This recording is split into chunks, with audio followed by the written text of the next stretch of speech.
Kawal ng demokrasya! Tinig na hindi natitinag, kasama mo sa bawat laban, katotohanan ng sandigan. Waldy Carbonell!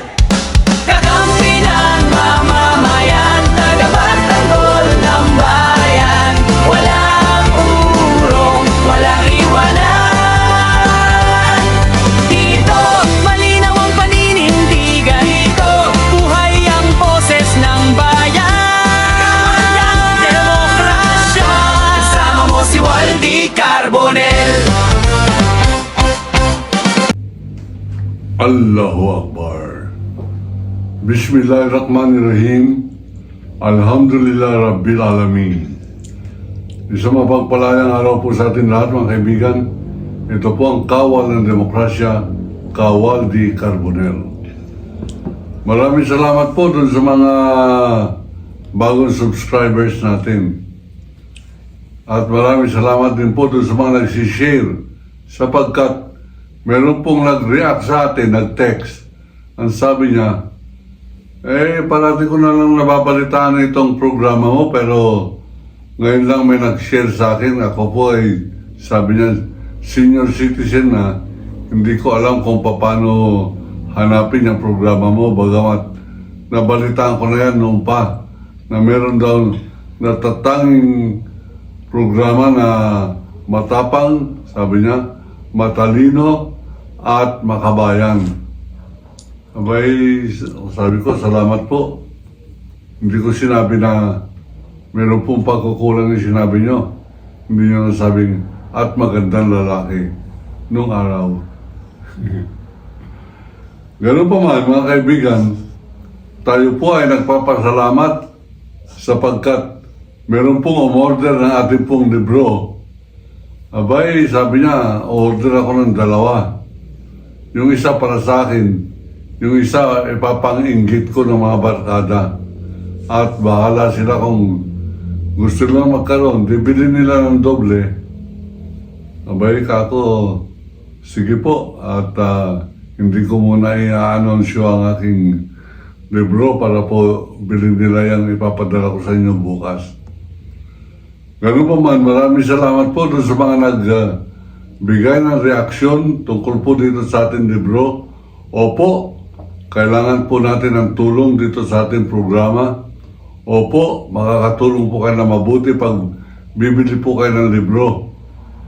Opo, wala po tayong sponsor na politiko. Wala rin po tayong sponsor na mga negosyo. Tayo po ay nagsisilbi lamang upang sa ganun matulungan natin ang ating mga kababayan na mabawi nila ang ating dangal. Masyado po tayo nawala ng dangal nung ating tiniis ng 6 na taon na maging under ng isang baboy na tao, si Duterte. Akala mo Pilipino ka? Ang Pangulo mo, Rodrigo Duterte, hindi nakakahiya ka sa buong mundo. Babawiin po natin yan unti-unti. Hindi po tayo papayag na ang klasifikasyon ng Pilipino ay the most stupid citizens of the world. Akalain po ninyo yan, dati the most corrupt, ngayon the most stupid. Sapagkat yung pinaka-stupida na kandidato pareho ni Sara Duterte, lumalabas pa sa social media na front runner. Ano po ibig sabihin yan? Nangunguna pa raw. Nangunguna sa basurahan ang aking puntingin. At yan ang dapat po natin ipaglaban at dapat natin tungkulin sa ating sarili na bawiin natin itong pagkakasadlak ng ating pong kultura sa basurahan. Masyado na po tayo mababa. Nagkaroon tayo ng gobyerno na siya ang tumatampalasan sa ating buhay. Nagkaroon tayo ng mga senador na kumakampi pa sa China. Nagkaroon po tayo ng mga Saldico, congressman, at yung pa mga ibang tiwaling congressman na papangalanan po natin sa madarating na araw. Abay, ang mga OFW natin, nagiging larawan ng Pilipina. Kaya nga po nakakadiri na nakita ko yung pelikula, yung video na kumalat na merong mga OFW sa public, sa stage, tinawag ni Duterte at hinalikan sa labi. May asawa yun. At mukhang hindi nagreklamo yung asawa. Bakit? Sapagkat walang dangal, Pilipino siya. At yung OFW na misis, babae, nanay siguro yun, hindi niya inalintana na baka kaya-hiya yung mga anak niya sa eskwelahan. Baliwala. Lumalabas na estupido itong ating lahi. Akalain ninyo, mayroon tayong mga senador na hinalal. Pareho ni Robin Padilla, hinalal. Pareho nila Marcoleta Villanueva, mga kaibigan.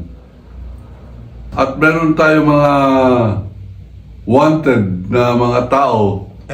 Ilang taon na hindi pa nahuhuli. Ano ba si Bantag? Ano ba? Kinakailan ba natin magkaroon pa ng another General Torre para lamang magkaroon ng dangal ang ating kapulisan? Pinagtatawanan po tayo. Bantag. Kawawa naman si kasamang Percy Lapid. Hanggang ngayon, wala pa siyang katarungan. Kahit na sino pala, pwedeng pumatay ngayon at okay lang. Yung mastermind, baliwala.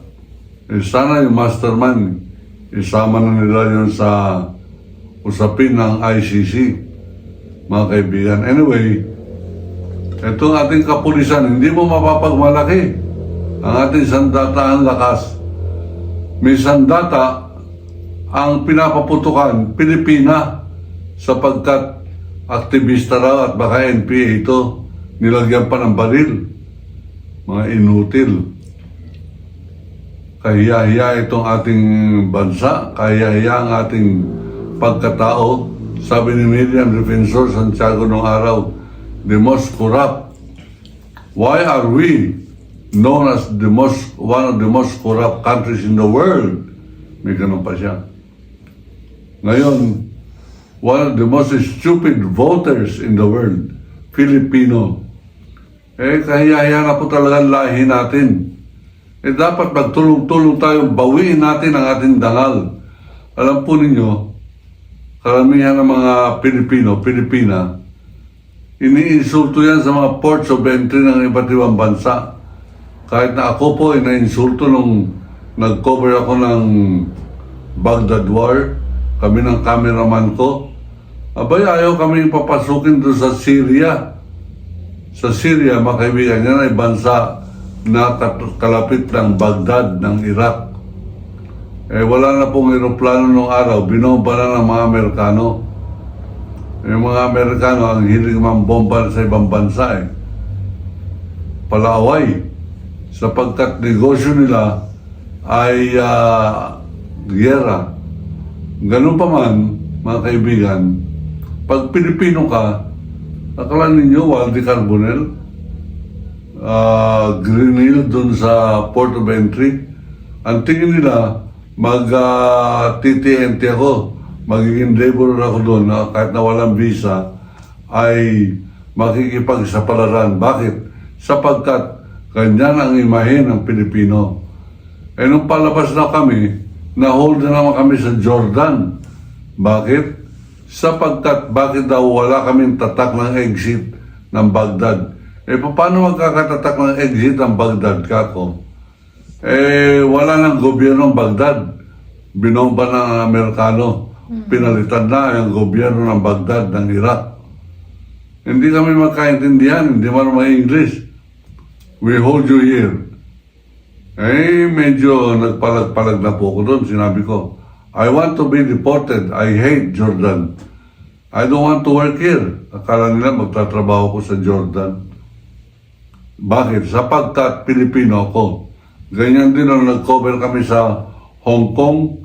Yung secretary ko, mga kaibigan, asawa ng aking direktor na si Elmer Policarpio. Nakalusot na kami sa Hong Kong nung hindi pa po ako wanted sa Hong Kong.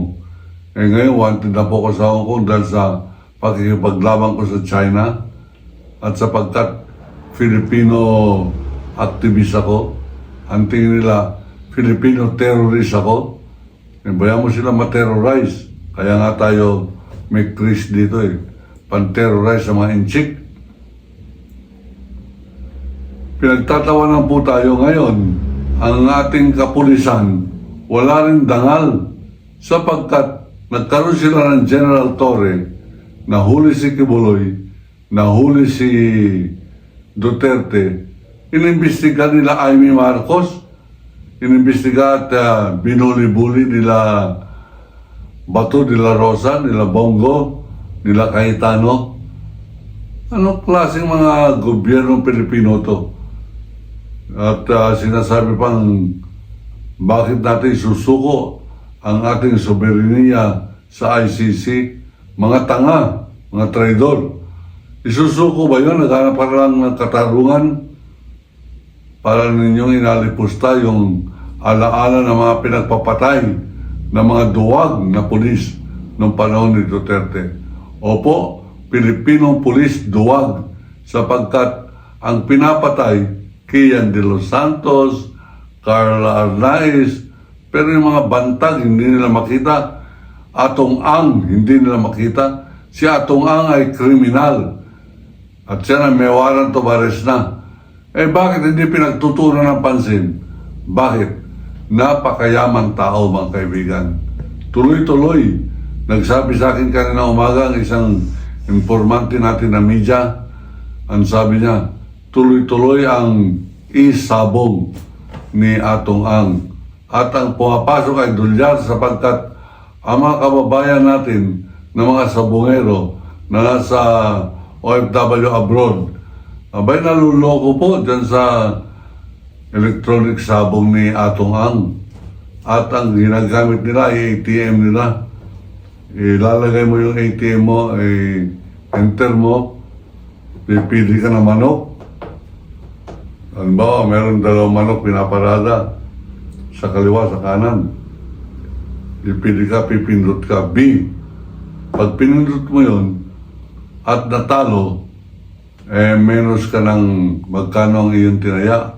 $200. Menos ka na nun. Punta na kay Atong Ang yun. Pag nanalo yung kabila, menos ka pa rin. Kukunan pa rin nila Atong Ang ng porsyento yan.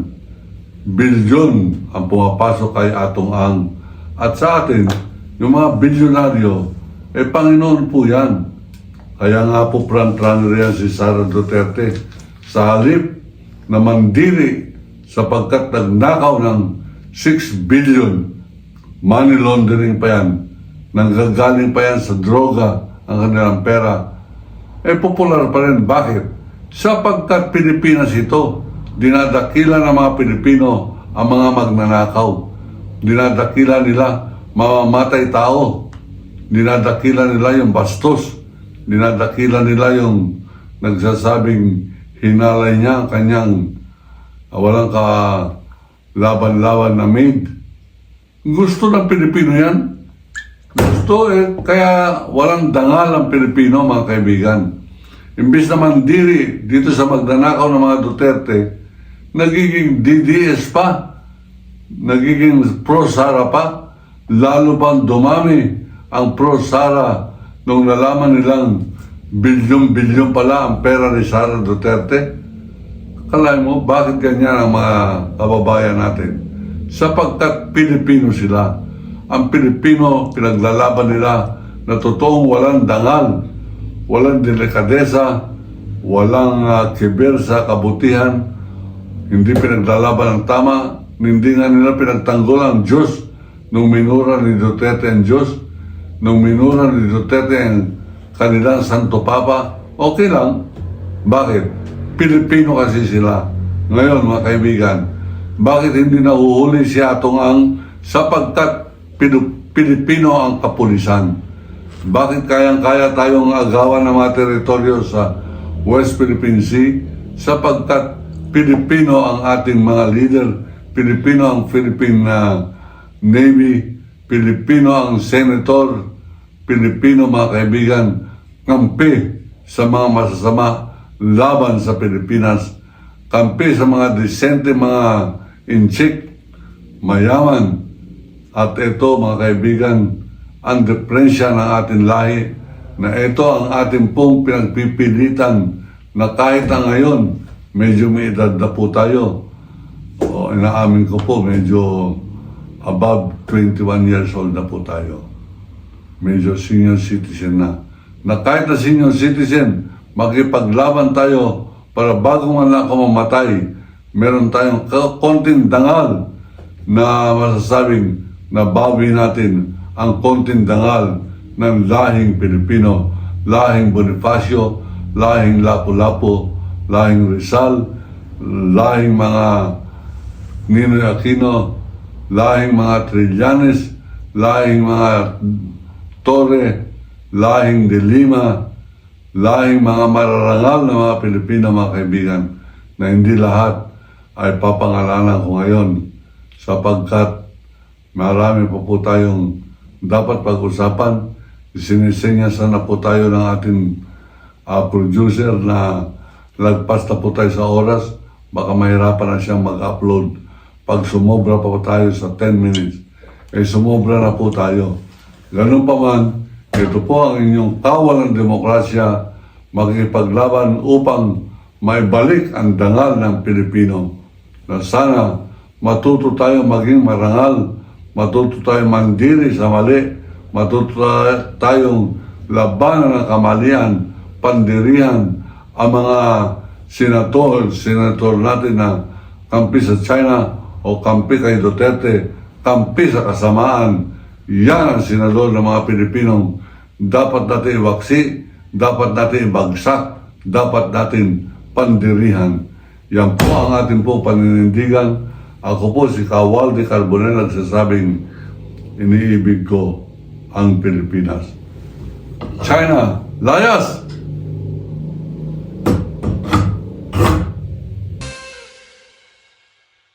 Sa bawat tanong, may katotohanan. Sa bawat laban, may kakampi ka.